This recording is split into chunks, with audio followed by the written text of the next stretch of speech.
literaria da temporada, Alento nas costas. A Feira do Libro é a cerna da literatura galega contemporánea. Moito se fala do San Jordi, é maravilloso, teño estado, é maravilloso este entorno de luz, de vida, onde agroman mundos.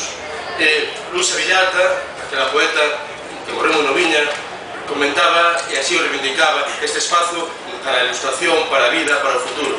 Impulsos como Lento nas costas fan verdade as palabras desta poeta.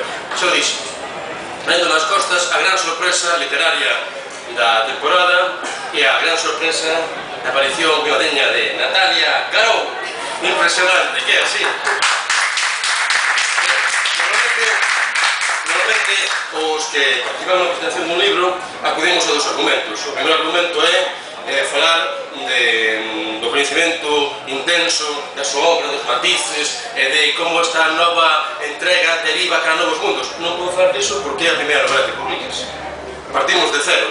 Entón, outro argumento é falar da profunda amizade que nos une, vímonos medrar, participamos en cursos poéticos, en concertos, avanzamos. Non podo falar disso porque acabo de coñecela.